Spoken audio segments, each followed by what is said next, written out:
Hello and welcome here again on TSJ TV, hashtag Sideline View. I am the Sports Jock, and what a day it was for the Indians today in Supersport Park Centurion in that second ODI between South Africa and India. India picking up their second victory, rather their third consecutive victory in South Africa, making it 3 victories out of 2, including that final test match at the Wanderers. But today the difference was the spinners. South Africa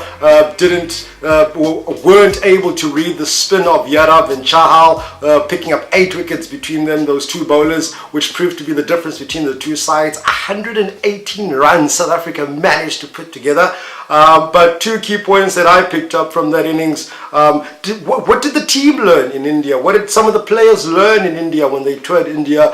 Has any of that been transferred into the players that are playing now in the likes of Zondo, Markram? And if you look at the players, if you look at players like Quinton de Kock, who have toured Sri Lanka, they've toured India. What is the issue with that with that batting lineup? Because they've been cast a lot of responsibility by the selectors, in that they are supposed to be scoring the runs. They are supposed to be putting South Africa in a much better position than they have in these past 2 ODIs, particularly today. 180 was never going to be a competitive total against the likes of Virat Kohli, Shikhar Dhawan and Sharma and Rahane, and that's what today proved, that the South African batting lineup is still struggling with spin. Be it in India, be it in Sri Lanka, be it in Bangladesh, but they are struggling with spin here in South Africa, which leaves me asking, why aren't the bowlers, the fast bowlers, causing any problems? I know that in both ODI, South Africa has batted first, which then translates into runs on the board. Are they able to defend 269, 270? Are they able to defend 118? Well, 118 definitely not, particularly if you're going at a pedestrian rate. And South Africa failed to put together meaningful partnerships. Kaya Zondo, JP Duminy gave them some hope. But again, decisions that were taken by some of the batters didn't put them in a good position at all today. And I certainly think it's time now that selectors do look at other options, because there are players who have been scoring runs in the Momentum One Day Cup. Kaya Zondo getting an opportunity today. He looked good. He looked to have played the spin pretty well in my regard.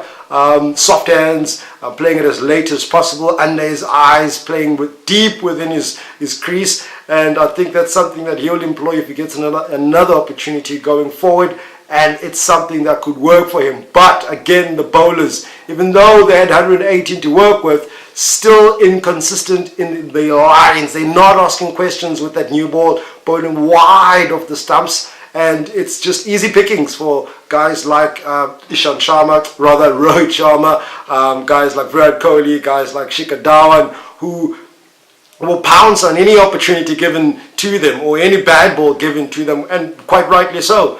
Rubbish bowling at times, too many bad balls, not asking too many questions with that new ball. Those 2 new balls are key in modern day one-day cricket, and South Africa just hasn't been able to ask relevant questions with that new ball, which leaves pretty much a lot for Imran Tahir and Tabraya Shamsi, particularly them trying to spin the ball at the likes of Virat Kohli, who grew up, as you all know, playing spin. So I think for me, there's 2 things here. South Africa, if they are to bounce back, and we are hoping, well, South African fans are hoping that they bounce back, and for the series itself, I would like for them to bounce back, so that it makes it an interesting contest between the 2 nations, number 1 and number 2. But if they are to be competitive, there needs to be more discipline in their lines, their bowling lines. But first, they're batting. South Africa absolutely bamboozled today by Chahal and Yadav. And like I said, you would have expected them by now to have learned quite a lot over the years.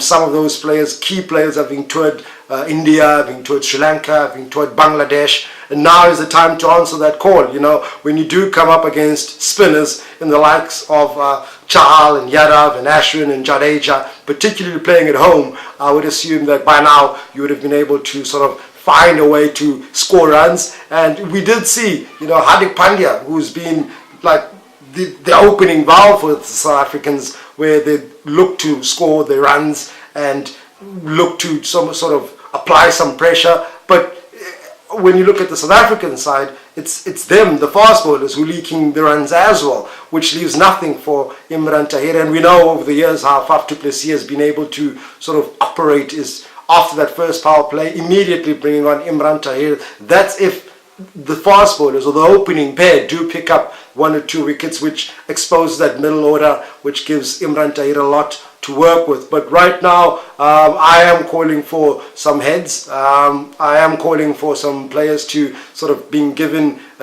time to rest. There's been a lot of cricket past couple of weeks.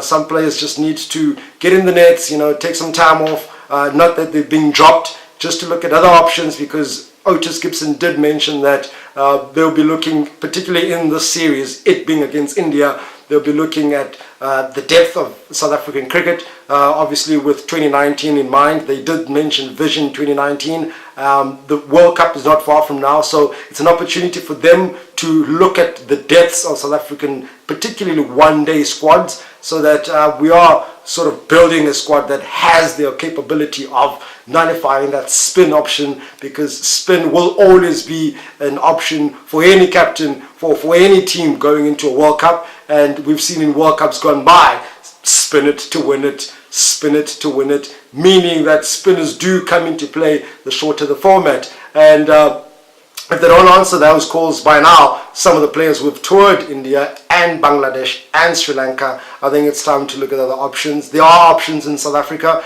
We are seeing selectors trusting the depths of South African cricket in giving opportunities, like Kayazona did get today. I was certainly impressed with what I saw. I think he's a more than capable cricketer.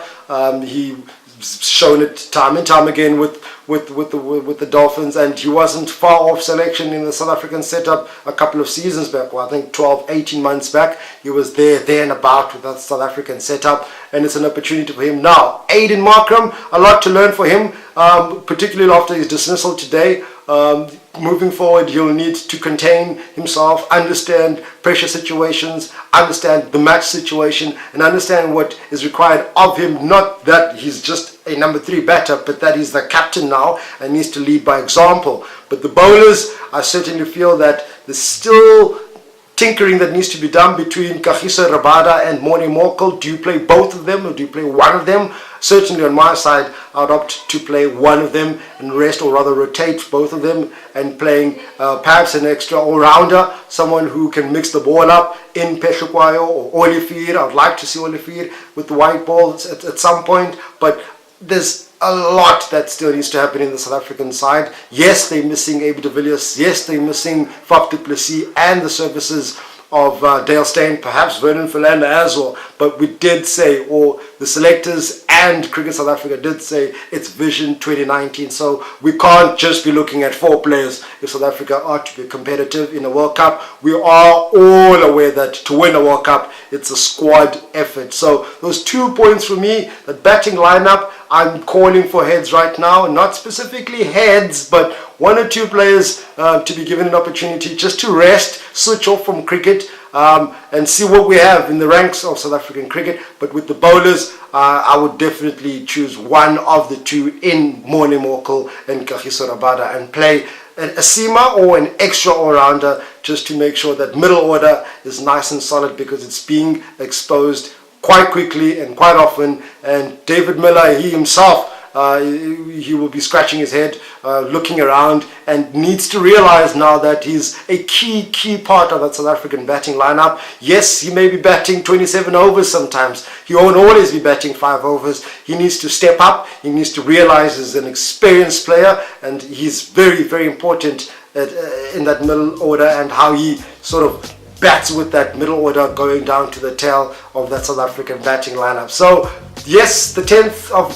February is the 3rd ODI between South Africa and India in Cape Town. They will look to bounce back like they did today, and the only way they will bounce back is if the batters score the runs and the bowlers pick up the wickets and keep Virat Kohli at bay, and make sure that he doesn't continue in this rich vein of form that he seems to be in at the moment, because he can and he will hurt the South African bowlers. So I don't know, it's up to the selectors, but on my side, I would definitely make those calls, make changes, because it's a series where you are able to make changes and see yourself where you stand with that number 2 ranked Indian side. From my side, that's where I'm going to leave it. Please do share your comments. Please tell me what you think. Tell me what you saw. Tell me what you did for the rest of the day, because the match ended quite early today. 118 runs chased down in 20 overs by the Indians. So perhaps share what you did for the rest of the afternoon. If you're at the stadium, tell me how the vibe was, because I know it was a sellout.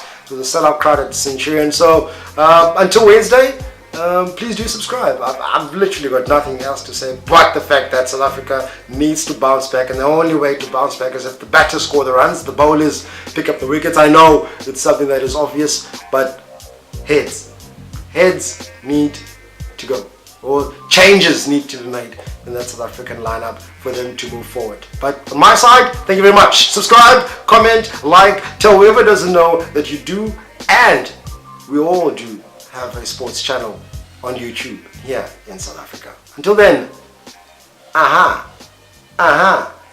yama.